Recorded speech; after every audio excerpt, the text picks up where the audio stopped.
आपके अपने YouTube channel VK Exam Plus पर आप सभी दोस्तों का स्वागत है। आइए देखते हैं विज्ञान के 30 महत्वपूर्ण प्रश्न जो कि आरआरबी ग्रुप डी के लिए बहुत महत्वपूर्ण है। ठीक, देखते हैं। ये पहला क्वेश्चन है हमारा। जब एक पत्थर को चांद की सतह से पृथ्वी पर लाया जाता है तो इसका हमारा सही जवाब हो जाएगा ऑप्शन नंबर बी है। ठीक, इसका क्या है, इसका भार बदल जाएगा परंतु द्रव्यमान नहीं। ठीक, फिर अगला क्वेश्चन है हमारा। किसी लिफ्ट में बैठे हुए व्यक्ति को अपना भार कब अधिक मालूम पड़ता है? इसका हमारा सही जवाब हो जाता है जब लिफ्ट त्वरित रूप से ऊपर जा रही हो। जब लिफ्ट हमारी त्वरित रूप से ऊपर जा रही हो, इसलिए इसका भी हमारा सही जवाब बी हो जाएगा। फिर अगला क्वेश्चन है। एक लिफ्ट में किसी व्यक्ति का प्रत्यक्ष भार वास्तविक भार से कम होता है जब लिफ्ट जा रही हो। देखते हैं, जब हमारी लिफ्ट जा रही हो, जब अगर कम को बोले तो यही समझना कि लिफ्ट हमारी नीचे की ओर जा रही है। अगर भार अधिक बोलता है तो लिफ्ट हमारी ऊपर की ओर जा रही है। तो इसका हमारा सही जवाब हो जाएगा त्वरण के साथ नीचे की ओर जा रही है। इसका भी हमारा बी नंबर सही हो जाएगा। फिर अगला क्वेश्चन है हमारा। लोलक की कालावधि कितनी होती है? ये किस पर निर्भर करती है? ठीक, तो इसका हमारा भी लंबाई, जो लोलक होता है उसकी कालावधि जो टाइमिंग होती है वो हमेशा लंबाई पे डिपेंडेंट होती है। इसलिए इसका भी ऑप्शन हमारा बी हो जाएगा, लंबाई के ऊपर निर्भर करता है। अगला क्वेश्चन है हमारा। लोलक घड़ियां गर्मियों में क्यों सुस्त हो जाती हैं? इसका हमारा सही जवाब है गर्मियों में लोलक की लंबाई बढ़ जाती है, इसलिए वो हमारा दोलन की अवस्था बढ़ जाती है। इसका भी ऑप्शन हमारा ऑप्शन नंबर सी हो जाएगा। ठीक, लोलक की लंबाई बढ़ जाती है जिससे इकाई दोलन में लगा हुआ समय बढ़ जाता है। फिर अगला क्वेश्चन है हमारा। किसी सरल लोलक की लंबाई 4% बढ़ा दी जाए तो उसका आवर्तकाल क्या होगा? इसका हमारा सही जवाब हो जाएगा ऑप्शन नंबर बी। ठीक, फिर अगला क्वेश्चन हो जाएगा हमारा।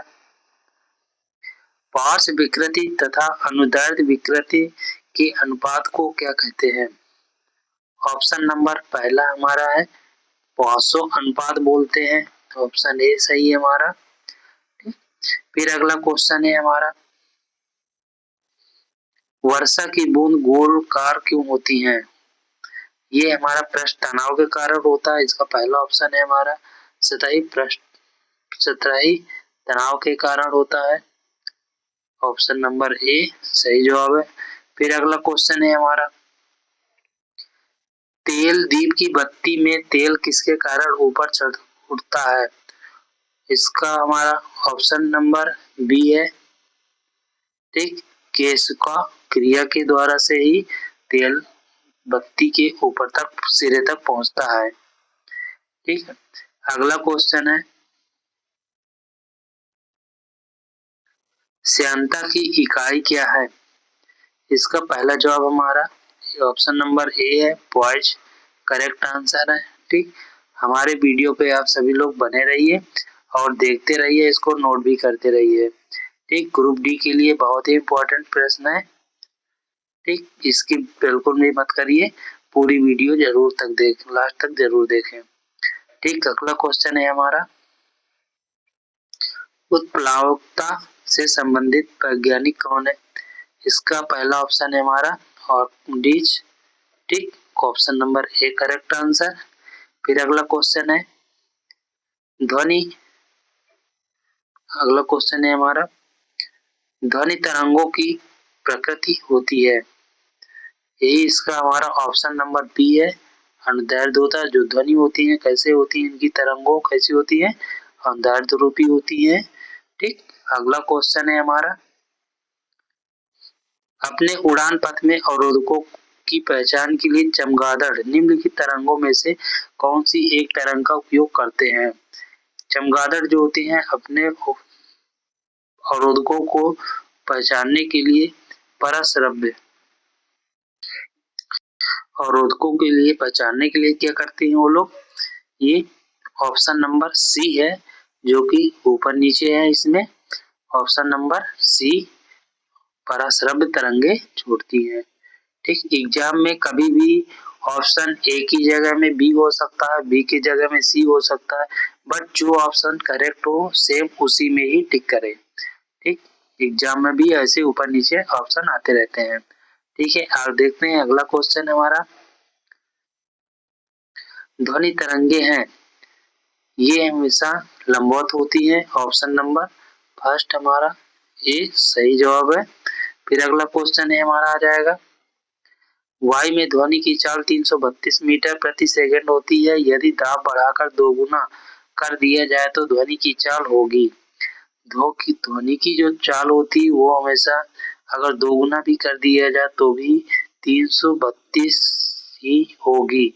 इसका ऑप्शन नंबर हमारा ये बी करेक्ट आंसर, बी हमारा सही आंसर है। फिर अगला क्वेश्चन है हमारा, ध्वनि की चाल अधिकतम होती है, ध्वनि की चाल जो है सबसे ज्यादा होती है इस्पात में। इसका सही जवाब हमारा डी है। ठीक, वायु में जो होती है 332 मीटर पर सेकंड होती है, निर्वात में हमारी 0 होती है, ये गलत जवाब। और जल में जो होती है हमारी ये 1493 होती है। ठीक, इस्पात में जो होती है 5140 होती है। ठीक, इसलिए सबसे ज्यादा इसमें हमारी किसमें होती है, इस्पात में। ठीक, इसका हमारा सही जवाब डी करेक्ट आंसर। ठीक, अगला क्वेश्चन है हमारा, यदि सितार और बांसुरी पर एक ही स्वर बजाया जाए तो उससे उत्पन्न ध्वनि का भेद निम्नलिखित में अंतर के कारण किया जाता है। इसका हमारा सही जवाब हो जाएगा ऑप्शन नंबर डी, केवल ध्वनि गुणता के कारण। ठीक, अगला क्वेश्चन है हमारा, एक जेट वायुयान टू मच के वेग से हवा में उड़ रहा है, जब ध्वनि का वेग 332 मीटर पर सेकंड तो वायुयान की चाल कितनी होगी। इसमें वायुयान की चाल क्या हो जाएगी हमारी 600, ऑप्शन नंबर हमारा डी हो जाएगा 664 मीटर पर सेकंड हो जाएगा। ठीक, इसका जस्ट उसी का मल्टीप्लाई हो जाता है आपस में, 3 to 2 मल्टीप्लाई 2 मार्च है तो ये हमारा 600 हो जाएगा। ठीक, अगला क्वेश्चन है हमारा,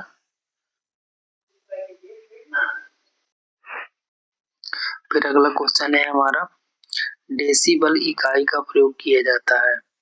इसका सही जवाब हो जाएगा डेसिबल जो होता है ऑप्शन नंबर हमारा सी हो जाएगा, ध्वनि की तीव्रता के लिए ही हम डेसिबल का यूज करते हैं। ठीक, अगला क्वेश्चन है हमारा, ध्वनि तरंगे किसके कारण प्रतिध्वनि उत्पन्न करती हैं। ठीक, ऑप्शन नंबर हमारा इसका हो जाएगा ऑप्शन नंबर है बी, परावर्तन के कारण। ठीक, अगला क्वेश्चन है हमारा, सोनार अधिकांशतः प्रयोग में लाया जाता है। इसका हमारा सही जवाब हो जाएगा ऑप्शन नंबर डी, जो कि नौ संचालकों के द्वारा किया जाता है। ठीक, फिर अगला क्वेश्चन है हमारा, किसी ध्वनि स्रोत की आवृत्ति में होने वाले उतार चढ़ाव कहते हैं क्या, ये हमारा किसके कारण होता है, ये होता है डॉपलर प्रभाव, ऑप्शन नंबर बी इसका करेक्ट आंसर। फिर अगला क्वेश्चन है,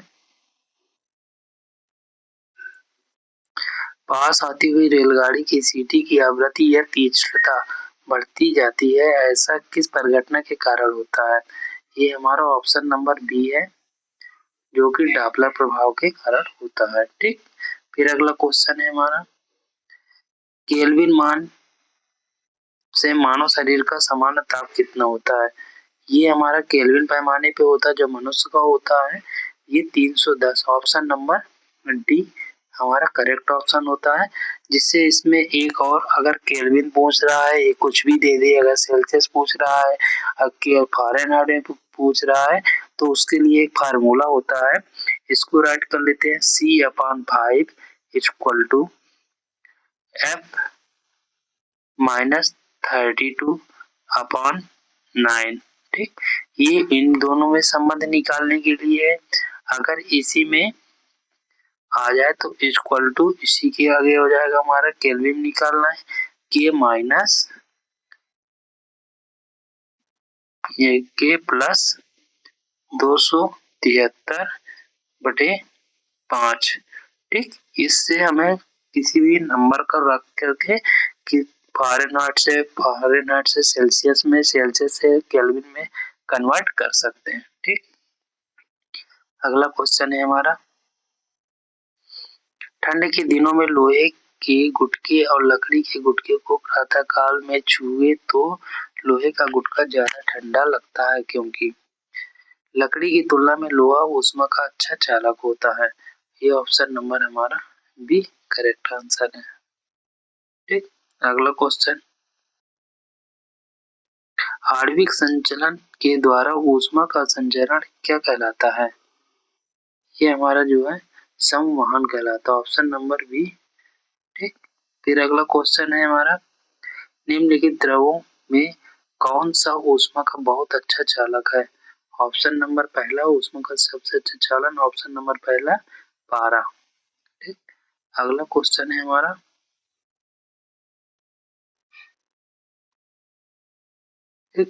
ग्रीष्म काल में हमें सफेद वस्त्र धारण करने की सलाह दी जाती है, क्योंकि ऑप्शन नंबर हमारा बी इसमें सही है, सॉरी सी सही है, करेक्ट है, सी है। सफेद वस्त्र ताप का कम अवशोषण करते हैं, ऑप्शन नंबर सी। ठीक, फिर अगला क्वेश्चन है हमारा, तेज हवा वाली रात्रि में ओस नहीं बनती, क्योंकि इसका सही जवाब हो जाएगा ऑप्शन नंबर ए, वाष्पीकरण की दर तेज होती है। ठीक है, फिर अगला क्वेश्चन है हमारा, ठोस कपूर से कपूर वाष्प बनाने की प्रक्रिया को क्या कहते हैं? ये हमारा ऑप्शन नंबर डी ऊर्ध्वपातन कहलाता है। ठीक, थैंक यू, लास्ट तक बने रहने के लिए धन्यवाद। जय हिंद।